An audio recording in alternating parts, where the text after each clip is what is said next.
Bonsoir, vous êtes les bienvenus dans la boîte à merveille. Je vous prie de vous abonner à cette chaîne et de cliquer sur la cloche pour recevoir les prochaines vidéos. Aujourd'hui, le 7 octobre, c'est la commémoration du début du génocide par Israël contre les habitants de Gaza. Le 7 octobre, plus de 60 000 morts, sans compter le nombre de blessés et des handicapés et les destructions à l'infini.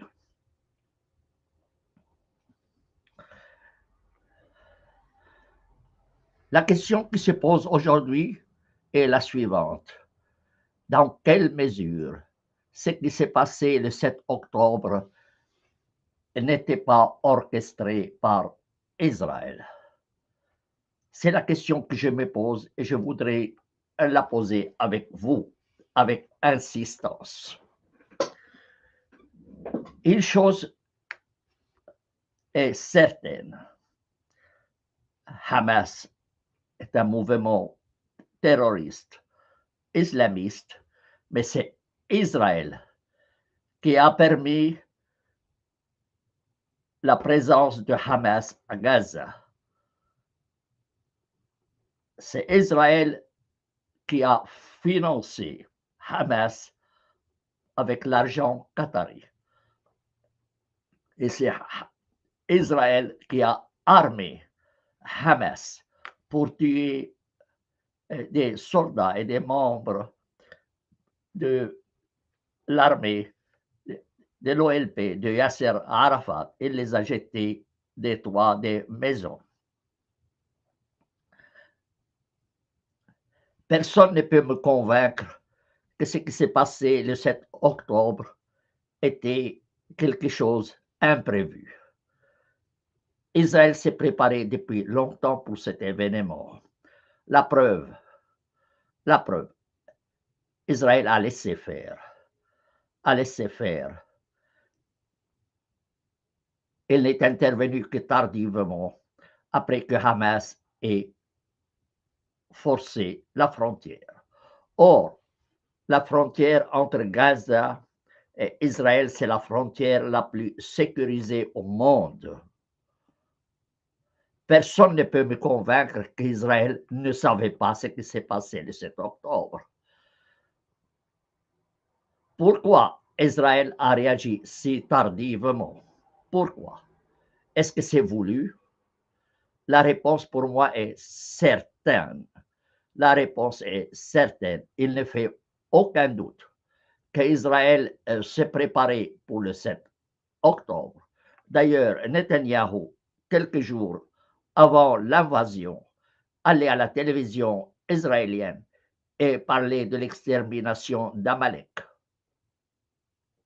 en désignant les Palestiniens.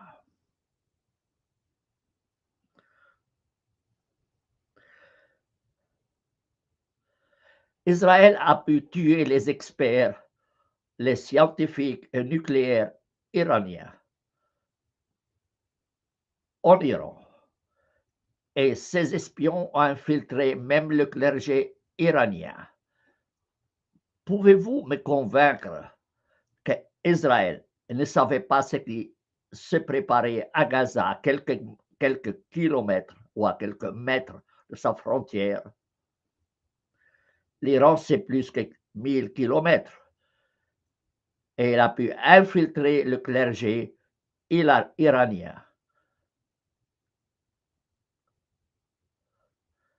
Donc, pour moi, il est certain qu'Israël savait très bien ce qui se tramait à Gaza.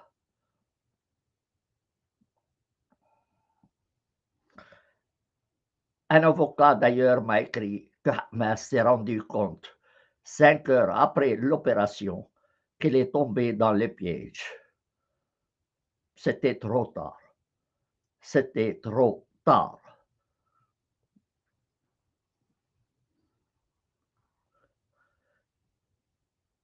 Tout ce que raconte la presse occidentale, tout ce que raconte le gouvernement israélien, tout ce que racontent les politiciens occidentaux est du pur mensonge. Je répète, c'est du pur mensonge. Ils savaient très bien ce qui se préparait à Gaza avant que l'opération ne commence. Et ils continuent jour après jour à répéter les mêmes mensonges d'Israël, jour après jour. Et jusqu'à aujourd'hui, Israël refuse catégoriquement de nommer une commission d'enquête indépendante pour répondre aux questions suivantes. Qui a permis la présence de Hamas à Gaza? Qui a financé Hamas? Qui a armé Hamas? Est-ce qu'Israël ne savait pas ce qui s'est préparé le 7 octobre? Et si oui, quelle est sa responsabilité dans les crimes commis par Hamas?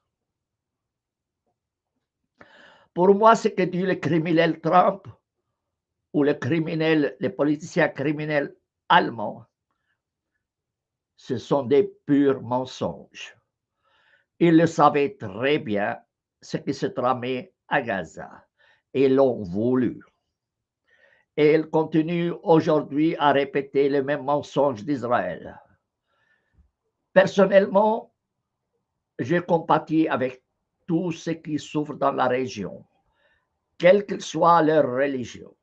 Personne de nous n'a choisi sa religion, ni son nom, ni sa famille. De quel droit donc on massacre des gens parce qu'ils ne sont pas de telle ou telle religion?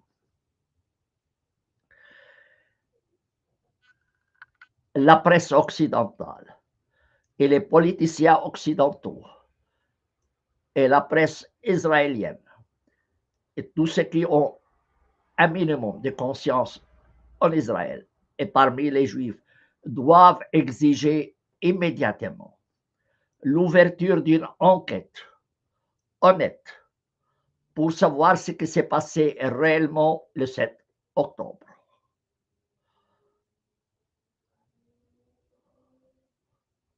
Je condamne personnellement les politiciens occidentaux, à leur tête le criminel Trump et les politiciens criminels allemands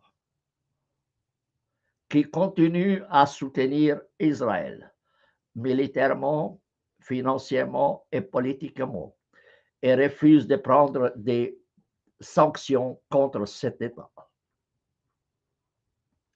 C'est aux Juifs et aux Israéliens d'unir leurs voix pour exiger la création d'une commission d'enquête pour ce qui s'est passé le 7 octobre et en plus pour punir la presse qui diffuse de fausses informations et répète à souhait les mensonges israéliens.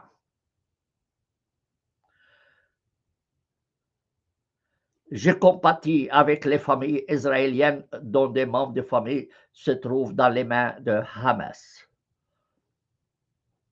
Tout comme je compatis, d'ailleurs je compatis avec les 10 000 prisonniers palestiniens dans les mains d'Israël. Et de cela, on n'en parle presque jamais. Pourquoi? Est-ce que ces Palestiniens n'ont aucune valeur aux yeux des Occidentaux? Ou est-ce que c'est voulu? Est-ce que les Occidentaux veulent l'extermination des Palestiniens pour s'en libérer une fois pour toutes? Probablement pour des histoires économiques, voler les richesses pétrolières et gazières de la région de Gaza, va savoir. Mais toujours est-il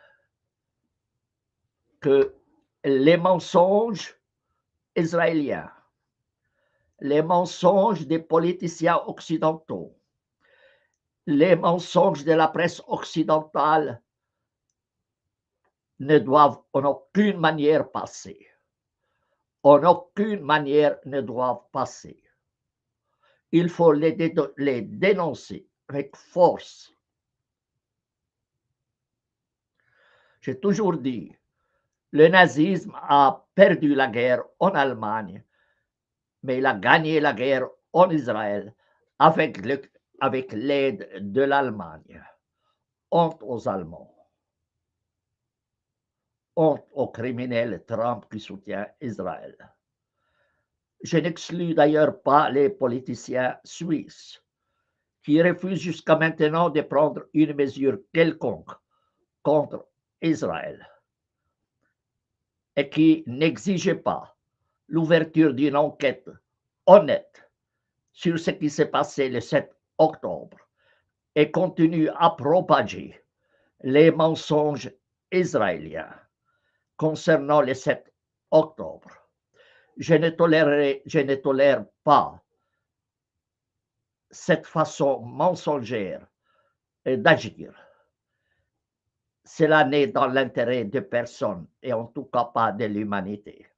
La Suisse, qui devrait être un rempart contre les crimes de guerre et les crimes contre l'humanité, soutient Israël. L'Allemagne, qui a commis les crimes contre les Juifs, aujourd'hui soutient Israël. Et Trump, le criminel Trump, qui prétend avoir le droit à un prix Nobel de la paix, soutient les crimes d'Israël. Il se moque de l'humanité. Il se moque de l'humanité.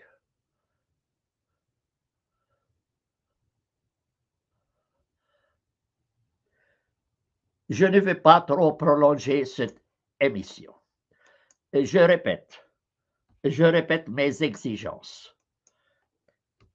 J'exige une enquête honnête sur les questions suivantes.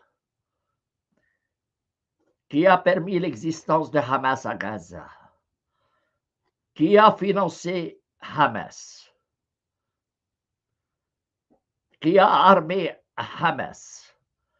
Est-ce qu'Israël ne savait pas ce qui s'est tramé à Gaza avant le 7 octobre? Pourquoi l'armée israélienne n'est pas intervenue pour arrêter les crimes de Hamas? Hamas, avec sa stupidité, est tombé dans le piège et le résultat, 60 000, au moins 60 000 tués, exterminés par Israël. Aujourd'hui, Israël commémore le 7 octobre à cause de quelques juifs qui ont été kidnappés par Hamas. Et j'ai compati avec eux. Mais ils oublient qu'Israël a exterminé 60 000 Palestiniens.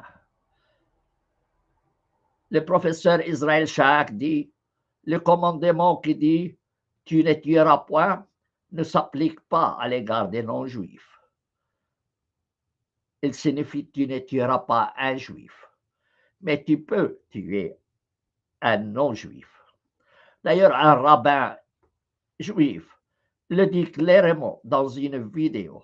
La Bible nous commande d'exterminer les enfants d'Amalek. Et ça, c'est ce que fait Israël quotidiennement. Quand est-ce que ces crimes vont s'arrêter? Très simple. Lorsque l'humanité exige la vérité et cesse de mentir, ces crimes vont cesser lorsque le monde refusera les mensonges et exigera la vérité sur ce qui s'est passé le 7 octobre. Je ne vais pas trop prolonger cette émission. Je crois avoir tout dit.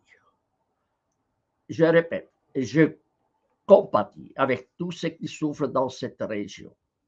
Je suis contre Hamas et contre Israël.